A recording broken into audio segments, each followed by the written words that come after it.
Sud Radio, les vraies voix qui font bouger la France. Denis Jacquet, les voix des entrepreneurs. Ma petite entreprise connaît pas la crise.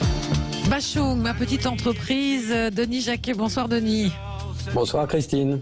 Alors, pourquoi cette petite musique d'ailleurs? On n'est pas mécontent de l'écouter. Pourquoi vous avez choisi? Elle est un peu à contre-courant parce que ma petite entreprise qui ne connaît pas la crise en France aujourd'hui, ça va être assez difficile à trouver. Donc c'est un petit message d'optimisme ce soir. Puis j'ai quand même résisté près de 3 mois avant de la passer, donc parce qu'elle était tellement évidente dans une émission d'entrepreneur. Donc ça y est, je peux enfin assumer mes pulsions. Oui, mais alors ce soir vous allez faire du bien tout le monde. Vous allez nous parler de l'innovation qui fait du bien.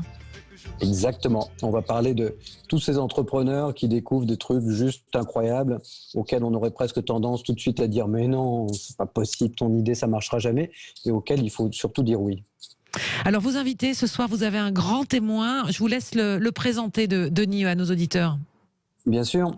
Alors Bertrand, comme beaucoup les auditeurs et les auditrices qui écoutent cette émission en ont pris l'habitude, j'ai l'impression que j'invite que mes copains, mais il peut y avoir 2000 copains dans cette émission parce qu'à force d'animer des réseaux, on rencontre forcément plusieurs dizaines de milliers de personnes dans ces 10 dernières années, donc on se tutoie tous, on est souvent très proches et voilà, il y a sur cette place, il y a des entrepreneurs qui gèrent leur entreprise et leurs investissements avec des tableaux Excel, avec des perspectives de rentabilité. Puis il y a ceux qui ont une vision pour leur pays, pour ce qu'ils ont envie de faire de leur investissement, parce qu'ils étaient entrepreneurs avant d'être investisseurs. Et Bertrand répond parfaitement bien à cette définition. Ils ne sont pas si nombreux, voire plutôt minoritaires, mais il y en a très bien évidemment. Et il ne va pas forcément dans le sens du vent, il regarde un petit peu ce qu'il y a autour de lui. Il investit aussi beaucoup dans l'industrie de Made in France, bref, ce que beaucoup d'autres ne font plus. Donc je vous présente Bertrand Follier, qui est le cofondateur d'Entrepreneur Venture, qui va nous décrire en quelques minutes. Bonsoir Bertrand. Bonsoir Bertrand. Bonsoir Denis, bonsoir à toutes, bonsoir à tous. Alors présentez-vous. Très bien, je vais présenter en effet Entrepreneur Invest. Alors tout d'abord, comme le dit Denis, moi ça fait depuis bien longtemps que je suis un entrepreneur. Après avoir été entrepreneur dans les télécoms, dans le digital, quelque part, je me suis intéressé à l'entrepreneuriat dans le cadre du financement. Et du financement des entreprises et des PME. On en a accompagné puisque j'ai créé Entrepreneur Venture, qui s'appelle maintenant Entrepreneur Invest, il y a 20 ans. Et je l'ai rejoint opérationnellement il y a à peu près une petite dizaine d'années. On a accompagné 200 entreprises françaises. Comme le disait Denis, nous sommes des gens qui avons investi dans l'innovation, dans la croissance, dans la technologie, mais pas que, aussi dans le service. Et c'est vrai, c'est un peu plus rare dans l'industrie. Ouais. Qu'est-ce qui freine, Bertrand, à votre avis, les investisseurs d'aller dans l'industrie? Trop de risques, trop long terme, dans un monde trop court terme? C'est quoi le frein principal?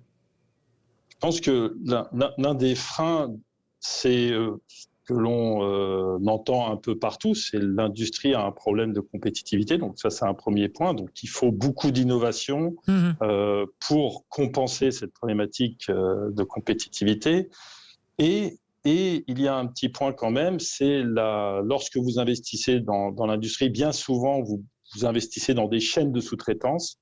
Donc, vous pouvez avoir au-dessus de vous des donneurs d'ordre, et certains donneurs d'ordre ou certaines industries, filières, les grandes entreprises, françaises en particulier, ne se gênent pas pour matraquer, je prends le terme et je l'assume, leur chaîne de sous-traitance. Alors, ça ne veut pas dire que c'est partout pareil, mais on va dire qu'en général, et c'est l'un des problèmes, les marges sont vraiment tirées et ces entreprises industrielles n'ont pas la vie facile. Et c'est pour ça que l'investisseur, alors à part, là on parle de PME, moi je suis un spécialiste dans le financement des PME, donc on parle de sociétés de 5, 10, 15, 20 millions d'euros, donc des sociétés avec une certaine maturité, mais somme toute des petites sociétés face à un grand groupe, une grande ETI, eh bien quelque part, ça peut passer pour ce qu'on appelle une variable d'ajustement. Voilà, en tous les cas en France. On l'a vu d'ailleurs dans la crise, qu'on vient de vivre, la chaîne de sous-traitance. Mais bien avant. Bien avant. Bien avant. Elle a souffert, mais alors après, évidemment, il y a des secteurs qui ont souffert plus que d'autres. Après, il y en a un que je connais un peu, c'est l'aéronautique, évidemment. Bon, après, c'est pas la problématique d'une chaîne de sous-traitance, c'est la problématique d'un secteur face à une pandémie qui crée un problème systémique sur le secteur aérien et donc l'aéronautique. Mais globalement, il y a une vraie problématique de la sous-traitance. Alors, ça a été plus visible à une époque et ça a été quand même un désastre par rapport à la petite industrie française, ça a été le secteur automobile. Et puis, la problématique du secteur aéronautique, c'est que quelque part, les directions des achats du secteur aéronautique se sont un peu calquées sur le secteur automobile, ce qui fait que ça a été beaucoup de souffrance et dans la chaîne de sous-traitance. Alors après, évidemment, donc les marges sont un peu plus complexes, compliquées, la compétitivité dont on a parlé, et après, eh bien, ça crée un cercle qui est ce que j'appellerais un cercle vicieux. Donc c'est pour ça, pour répondre à ce que dit Denis, que quand vous êtes un financier, finalement, vous essayez d'aller là où il y a réellement un retour sur investissement, parce que quelque part, c'est un peu l'objectif, c'est de gagner de l'argent, même si vous êtes là aussi pour aider à accompagner des entreprises, eh bien, vous évitez ce secteur. Même si il y a quand même de belles histoires, de belles aventures dans l'industrie, la petite industrie française. Donc je pense qu'il faut y croire encore. Voilà, j'aurais tendance à dire. Denis, on a aussi d'autres, on va dire, petites pépites que vous nous avez proposées et qu'on va pouvoir entendre dans un instant. Est-ce qu'on peut accueillir la première invitée qui est fondatrice d'un truc que je trouve génial? Elle s'appelle Tania Is. Est-ce qu'elle est en ligne avec nous, Tania? Oui, bonjour Christine. Bonsoir Tania. Denis, je vous laisse présenter ce que fait Tania, fondatrice de taniais.com.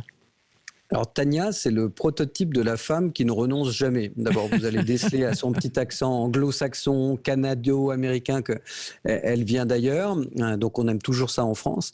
Donc, et pour Christine, je comprends votre réaction parce que c'est un produit qui a été vraiment fait pour les femmes avec des talons qu'on peut clipper et déclipper pour s'adapter aux occasions de la journée, travail, marche ou au contraire soirée. Donc Tania, ça fait un long moment maintenant que tu as lancé cette entreprise. Donc, rappelle-nous le concept parce que je pense que personne ne s'en lassera jamais. OK, donc le concept, c'est de dire pourquoi est-ce qu'on doit choisir entre l'élégance et le confort et pourquoi est-ce qu'on ne peut pas avoir les deux. Donc, c'est juste une toute petite choix cornélienne, mais qui ne vaut pas le détour. Donc, je me disais, pourquoi est-ce qu'on ne peut pas juste utiliser la recherche et le développement et tous nos ingénieurs fabuleux pour résoudre ce problème? Donc, je rêvais depuis des années de le faire. Et ce qu'on a fait, c'est une escarpin. Mais maintenant, il y a des sandales, il y a des bottes, il y a même des cuissards. Et on a une ligne vegan. Mais on peut mettre une petite talon pour marcher. Et une fois qu'on a une réunion ou une dîner ou une fête ou un mariage ou un endroit où on veut être resplendissante, clic, on enlève le petit talon et on met une talon haute. Ouais. Et donc, Tania, parce que ça paraît simple finalement, je prends un talon, je le déclipe, j'en mets un autre à la place, mais raconte-nous un peu cette histoire d'innovation, parce que vous avez mis combien de temps à réussir à faire fonctionner un talon qui soit parce que adapter la hauteur d'une chaussure, en fait, c'est super compliqué. Donc, raconte-nous un peu cette histoire de cette innovation, comment vous avez réussi à la faire sortir de terre. Oui, c'est une petite fierté. Je dirais que la première chose que j'ai, c'est que je ne viens pas de la mode. Donc, je n'ai pas eu une approche Christian Louboutin qui est une approche purement design. J'ai compris d'avance que c'était une question d'ingénieur. Et à l'époque, j'étais également professeur à Centrale Paris. Donc, j'avais accès à des ingénieurs et des très bons ingénieurs. Donc, tout simplement, on avait des ingénieurs, des techniciens de la chaussure et des experts en matériaux pendant 3 ans de recherche et développement. Et on a juste comblé chaque problème une par une. Donc, en fait, bizarrement, je dirais que le problème que les gens estiment étant majeur, ça c'est moi qui ai résolu ce problème et ça m'a mis 9 mois.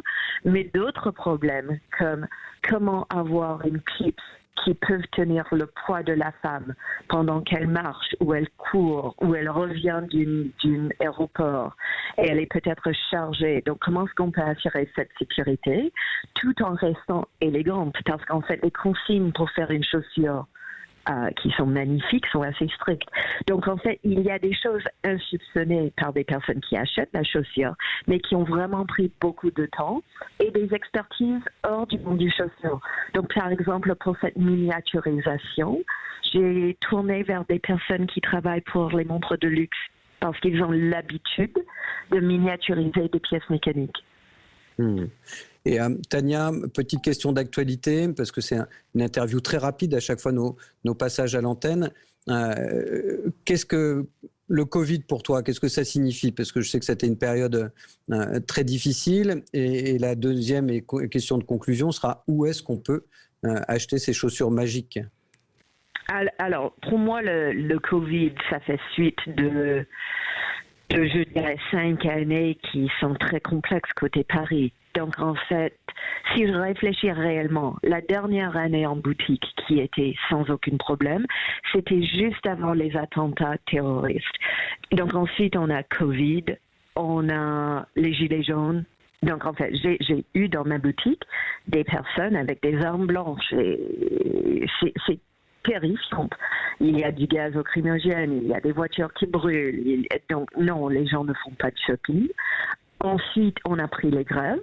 Donc, le mois de décembre, pendant ces grèves, j'ai vendu moins de ma marque. Donc, j'ai vendu 5 paires de chaussures Tennessee Paris pendant tout le mois. Et une petite boutique au fin fond du Dordogne a vendu 6 paires. Donc, c'est pour dire à quel point ça peut être difficile d'exercer une métier commercial pendant les grèves. Et le Covid a juste, il a complètement détruit mon fonds de commerce. En revanche, vous avez bien dit, je tiens à réussir. Donc, j'ai réussi à fermer la boutique. C'était pas facile, le propriétaire était contre. Et en fait, oui, je peux pleurer d'une certaine façon, mais j'ai augmenté le bénéfice dans la société. Donc là, j'essaie de digitaliser la société, j'essaie de faire une petite trésorerie de guerre, et je pense qu'une fois que 25 millions de personnes ont été vaccinées, je vais commencer à faire du pub pour la société. Et où est-ce qu'on peut le trouver? On peut le trouver aujourd'hui sur notre site web, donc taniaheath.com, et il y a une boutique à Neuilly, donc la boutique de Neuilly qui travaille avec la marque. Donc si on veut essayer en personne, on peut aller là-bas. Ou sinon, comme j'ai changé un Shopify hier, donc c'est mon actualité, on peut maintenant prendre un rendez-vous avec moi et venir directement chez moi pour essayer. Fantastique. Ouais, c'est non, mais moi je suis admirative. Pardonnez-moi, j'interviens avec vous, Tania. Vous vivez des épreuves, mais on sent toujours que derrière, on lâche pas. Vous rebondissez. Vous avez, quand on est entrepreneur, on n'a pas le choix. C'est ça, Tania, que vous dites? Je pense qu'on n'a pas de choix. En fait, je fais partie des entrepreneurs qui n'ont jamais été financés. Mais j'ai quand même levé 800 000 € juste avec mes amis, mes enfants, ce genre de choses. Donc, j'ai pas envie de lâcher des personnes qui croient en moi. Et j'ai pas envie de lâcher moi. C'est-à-dire, c'est difficile. Mais la réalité, c'est que c'est comme si on me demandait de faire une 500 mètres pendant une tsunami. Il n'y a pas grand-chose que je peux faire. J'aime beaucoup l'image. Donc, c'est juste pour dire que c'est quelque chose qui est tellement destructrice et tellement dur et tellement horrible. Mais au fond, je suis loin d'être stupide. Je pense que j'ai très bien réagi. J'ai pris les choses par l'avance. Et en fait, il faut voir qu'avant tout ça, j'avais quand même vendu 45 000 paires de chaussures. C'est-à-dire, les gens aiment le produit. J'ai un taux de rachat de 62%. On a un taux de fidélité qui est incroyable. Donc, je pense qu'une fois qu'on est dans la notion de Roaring Twenties, il y aurait de nouveau une demande pour ce que je fais. Et je pense que les gens ont vraiment envie de quitter leur sweat.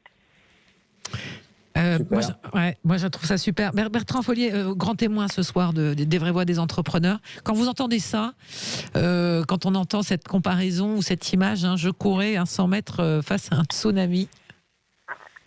Je pense que alors là, je pense qu'on a un témoignage exceptionnel, puisque là, on parle d'une succession de problèmes, le Covid étant qu'un des aspects. C'est vrai que dans le retail et avec les problématiques qu'on a eues ces derniers temps, c'est une course de haie et voire courir pour ça. Mais ça, je dirais, la problématique, et c'est ça ce qui est formidable avec l'entrepreneuriat et dans ce témoignage tout particulier, c'est cette hargne. Et la ténacité. Et je pense que c'est cela, à un moment donné, qui paye. Moi, je parle souvent d'une expression qui est la 25e heure. Je pense que l'on ne doit pas baisser les bras. Ça ne veut pas dire qu'il faut être non plus, à un moment donné, trop têtu. Mais quand on dit, ben voilà, j'ai vendu 45 000 paires, j'ai un taux de repeat de 60 et quelques %, ce sont des métriques qui sont tout à fait positives et qui permettent de dire, je fais le dos rond, ce que disait Tania, je fais le dos rond, je ferme la boutique, j'attends.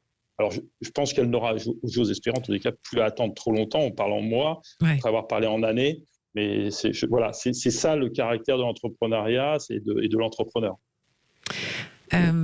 Moi, j'avais une question pour vous, Bertrand Follier. Je rappelle que vous êtes le fondateur de Entrepreneur Venture. C'est un fonds d'investissement pour des projets industriels notamment. Mais on parle évidemment de l'après-Covid. Alors, on apprend ce soir à l'instant qu'a priori, il n'y aura pas de confinement le week-end en Ile-de-France. On verra la réponse demain à 18h.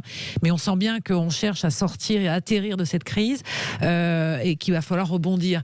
Qu'est-ce qu'il faut que l'on fasse ou qu'est-ce qu'il faut faire en tous les cas pour permettre aux entreprises qui ont justement fait le dos rond, qui ont des PGE, qui ont pour relancer la machine? Est-ce que ça vient d'elles? Est-ce que ça vient des pouvoirs publics? Est-ce que c'est les deux? Comment ça va se passer? Tout d'abord, j'aimerais dire que les pouvoirs publics en France ont quand même beaucoup fait. Je pense qu'il faut pas l'oublier. Quand en mars, cette crise s'est abattue sur le monde économique, il y avait quand même énormément de questions, énormément de désolation. Et je pense que les mesures qui ont été mises en place ont permis, en tous les cas, aux entreprises, quel que soit leur secteur, de pouvoir tenir et faire le dos rond. Donc ça, c'est quand même quelque chose d'exceptionnel.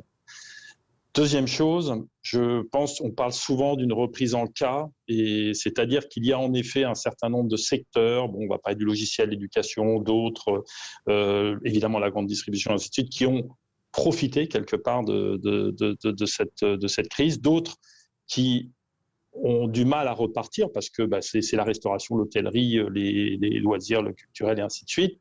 Je pense que c'est là où on peut parler de dos rond.